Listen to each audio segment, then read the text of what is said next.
Hello friends and welcome to Star Tears. Today, we honor the lives of 6 remarkable individuals who passed away on October 23rd, 2025. Every life has a story. Every story carries meaning. In this episode, we'll explore the lives and achievements of these remarkable people whose courage and dedication left a lasting mark on the world. Let's begin with the first of these unforgettable lives. Viktor Mikhailovich Shustikov was one of the great names of Soviet football, a defender whose loyalty, strength, and consistency made him a symbol of the Moscow club, torpedo, and a respected figure across the USSR. Born on January 28, 1939, in Moscow, Shustikov grew up during a time when football was more than just a sport. It was a passion that unified a country. From a young age, he showed exceptional discipline and focus, qualities that would define his career both on and off the field. He began playing professionally for Torpedo Moscow in 1958, and it was there that his legend was born. Over the course of 15 seasons, Shustikov played 427 league matches and scored 16 goals, remarkable numbers for a defender of his era. His ability to read the game, anticipate attacks, and maintain composure under pressure made him one of the most reliable defenders in Soviet football history. Between the late 1950s and early 1970s, he became the backbone of Torpedo's defense, a player his teammates could always depend on.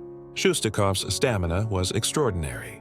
He once played 253 consecutive matches without substitution, a feat that earned him admiration, not just from fans but also from coaches and opponents alike.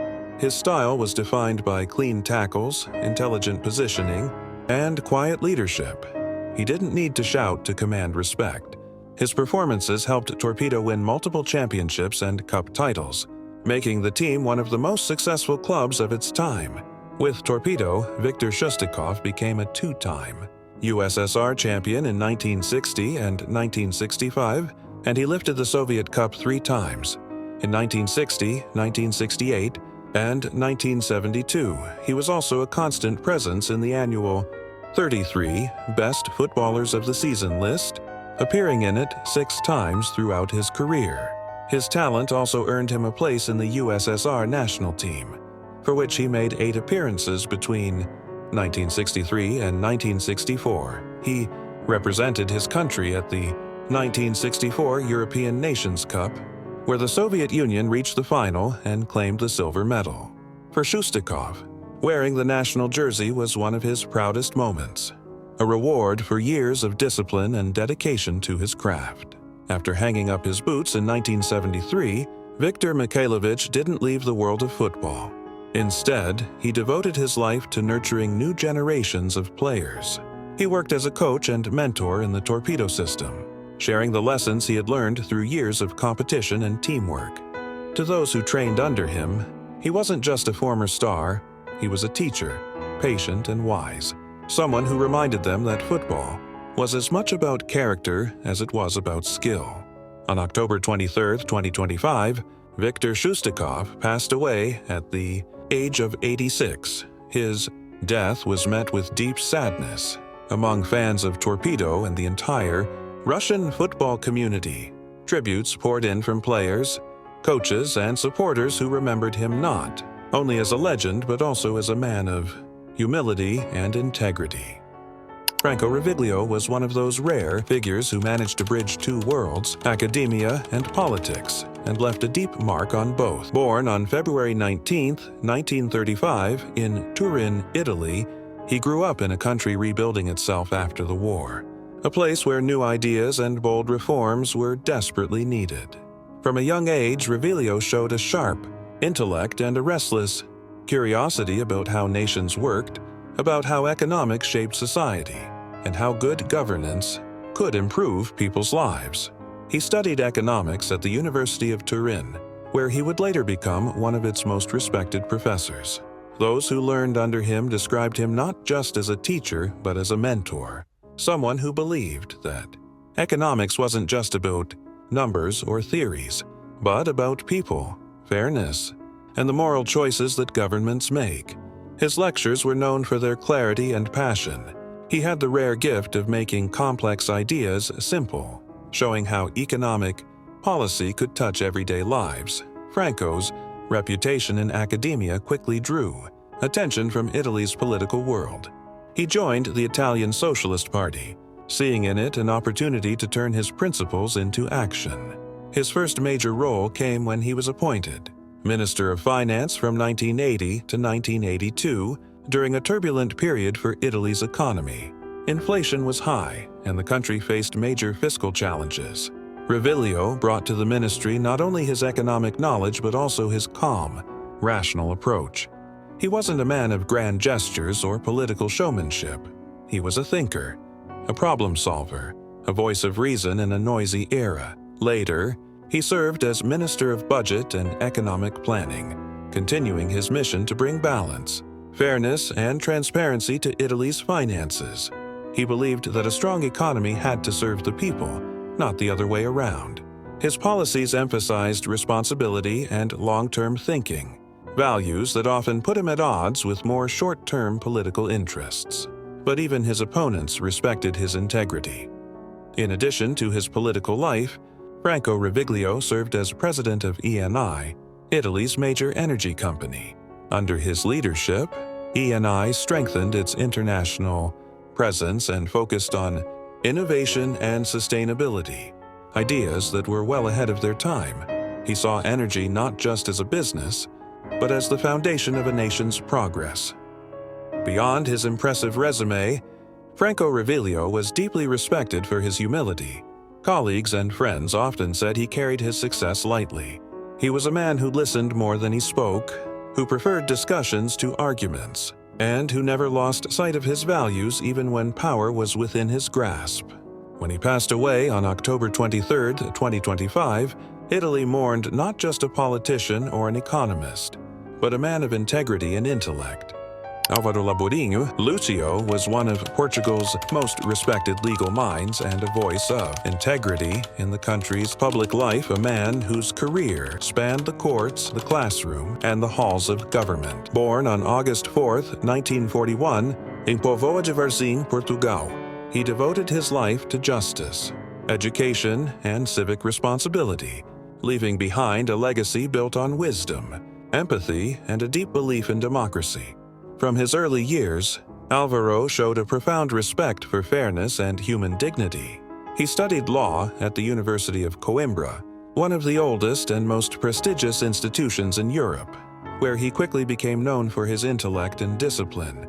His legal training laid the foundation for a career that would bridge theory and practice, always grounded in a strong ethical compass. He began his professional life as a judge, serving in several regions across Portugal. Those who appeared before him often recalled his calm demeanor, careful reasoning, and refusal to be swayed by political or social pressure. Justice, for him, was not about punishment. It was about restoring balance and protecting the weak from the powerful. His reputation for fairness and leadership soon led him beyond the courtroom. In the early 1990s, Álvaro Laborinho Lúcio was appointed Minister of Justice under Prime Minister Aníbal Cavaco Silva. At that time, Portugal was still navigating the complexities of post-revolution democracy, and the justice system needed reform and modernization. Lúcio approached this immense challenge with clarity and courage. As Minister of Justice from 1990 to 1995, he worked to modernize Portugal's legal institutions, improve access to justice, and strengthen the independence of the judiciary. He introduced reforms that focused on efficiency and transparency but always kept the human element at the center.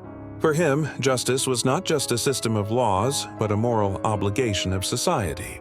After his time in government, Lúcio returned to education and public service. He became a respected voice in academia, serving as a professor and contributing to the development of legal and civic education in Portugal. He believed that democracy could not survive without informed citizens, and that schools had a duty to teach not only knowledge, but also values. He also served as a judge on Portugal's Supreme Judicial Council, further cementing his legacy as a man who dedicated his life to upholding the rule of law. Over the years, he wrote extensively on justice, ethics, and democracy, and became a moral guide in Portuguese public discourse, someone whose words carried weight because they came from a life lived with principle. When he passed away on October 23, 2025, Portugal mourned a statesman, a scholar, and a teacher. Political leaders, judges, and citizens alike paid tribute to his honesty, his intellect, and his unwavering belief in the moral purpose of law. Nana Konadu Agyeman Rawlings was one of Ghana's most influential and trailblazing women, a political leader, activist, and former First Lady who reshaped the role of women in African public life. Her story is one of courage, conviction, and lifelong commitment to justice and equality. Born on November 17, 1948, in Cape Coast, Ghana, Nana Konadu grew up in a time of great social and political change. She attended Achimota School, one of the country's most prestigious institutions, where her intelligence, charisma, and leadership qualities quickly stood out. Later, she earned a degree in art and textiles from the University of Science and Technology. Her passion for creativity was matched only by her growing concern for the inequalities she saw around her, especially those affecting women. In the late 1960s, she met Jerry John Rawlings, a young Air Force officer who would later become one of Ghana's most significant political figures. The two married in 1977, forming a partnership that would shape Ghana's modern history. When Rawlings seized power in 1979 and again in 1981, Nana Konadu became Ghana's First Lady, but unlike many in her position, she refused to remain in the background. She believed that the development of a nation depended on the empowerment of its women, and she set out to turn that belief into action. In 1982, she founded the 31st December Women's Movement, an organization that would transform the lives of countless Ghanaian women. The movement focused on education, health, entrepreneurship, and political participation, giving women tools to become self-reliant and independent. Under her leadership, the 31st December Women's Movement established over 800 preschools, launched microcredit programs, and advocated for policies that improved healthcare and literacy for women and children. She became a national symbol of empowerment, admired by many for her boldness and vision. But Nana Konadu was also a controversial figure. Her outspokenness and strong political presence sometimes clashed with Ghana's male-dominated political culture. After Rawlings left office, Nana Konadu remained active in politics.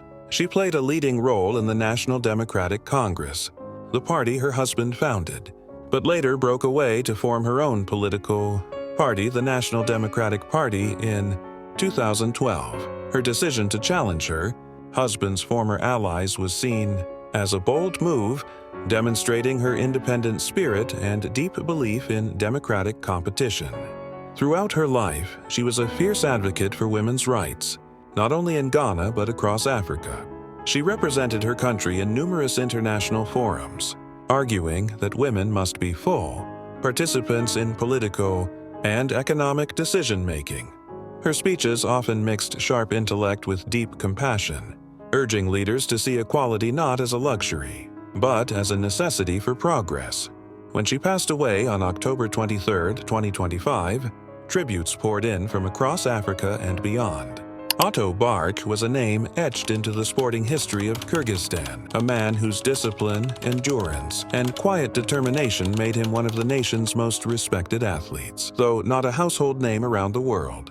Within his country and among those who value the spirit of the Olympic Games, Otto Barch stood as a symbol of perseverance and dignity. Born in 1944 in what was then the Kyrgyz Soviet Socialist Republic, Otto grew up during a period of great social and political transformation. Life in post-war Central Asia was far from easy. Resources were scarce, and opportunities for young athletes were limited. Yet, from an early age, he demonstrated an exceptional will to push boundaries and test the limits of his physical and mental endurance. He found his passion in race walking, a demanding athletic discipline that requires not only physical stamina but also precision, rhythm, and unwavering focus. To many, race walking seems simple. To Otto, it was an art form that required mastery over both body and mind. In the 1960s and 1970s, Otto began to make a name for himself in Soviet athletics. Competing under the USSR flag, he participated in national and regional championships, earning respect for his dedication and consistency. His technique was impeccable, a model of endurance, balance, and grace. Coaches described him as a quiet force, someone who rarely sought attention but always delivered results. Otto Barch's greatest honor came when he represented the Soviet Union in international competitions, including the Olympic Games. Competing among some of the best athletes in the world, he carried not only the pride of his team but also the hopes of his homeland. His performances reflected not just personal skill, but also the spirit of a man who believed in discipline and hard work above all else. But Otto's contribution to sport extended far beyond his competitive years. After retiring from professional athletics, he became a mentor and coach, dedicating himself to nurturing young Kyrgyz athletes. He taught them that success was never about medals alone. It was about resilience, self-belief, and the courage to keep moving forward, even when no one is watching. He was known to train his students not just in sport, but in character. "The road is long," he once said, "and the one who keeps walking, no matter how slow, is the one who wins." Those who trained under him remember not only his wisdom, but his quiet humility, a man who preferred the open track to crowded rooms, and who believed that movement was the purest form of freedom. As the years went on, Otto became a beloved figure in Kyrgyzstan's sporting community.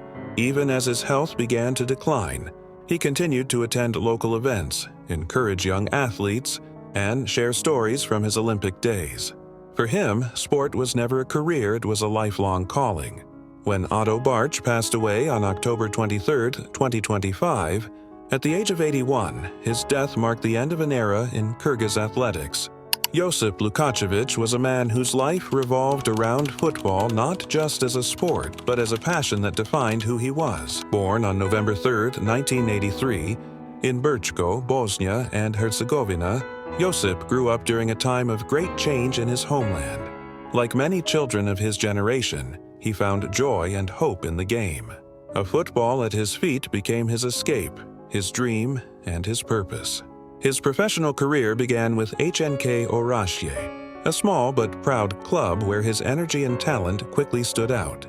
Josip wasn't the loudest person on the field, but his determination spoke for him. Every sprint, every tackle, every goal carried the mark of someone who truly loved the game. His performances opened doors, and soon he found himself moving to Croatia, joining Hajduk Split, a club with great tradition. Though his time there was short, it became an important step in his journey. Over the years, Lukačević played for several teams, Široki Brijeg, Cibalia, Osijek, and even spent a season in Russia with FC Luch Energia Vladivostok. Wherever he went, he left behind the same impression: hard-working, disciplined, and full of heart. Coaches praised his left-footed crosses, teammates admired his persistence, and fans appreciated his honesty both on and off the pitch. He wasn't just a footballer, he was a man of quiet integrity. Josip believed that respect mattered more than fame. Even after the cheers faded and the crowds moved on, he stayed close to the sport he loved. In Austria, he continued to play in local leagues, mentoring younger players, and later became a coach. As the head of UFC Croatia Salzburg, he led the team to its first major title, a moment that proved his leadership and vision extended far beyond his playing days. But life, unpredictable and fragile, took a sudden turn. On October 23, 2025, during a training session, Josip suffered a stroke. He was only 41. The football world stood still for a moment. Messages of sorrow and remembrance poured in from Bosnia, Croatia, and Austria. Everyone spoke of the same things: his kindness, his work ethic, and his deep love for the game. Josip Lukačević's story is one of perseverance and passion. He was never the star who made headlines every week, but he was the player who gave his all, every single match. And that's what true greatness is. Not in fame, but in dedication. His legacy lives on in the people he coached, the teammates who shared the field with him, and the fans who still remember the energy he brought to the game. He left us too soon, but his story of a boy from Birchko who turned his dream into a lifelong journey will continue to inspire. Life is fleeting, but passion endures. And for Josip, that passion was football. Pure, honest, and eternal. Take care of yourself and your loved ones. Thank you for watching. Subscribe to our channel. Many more stories await.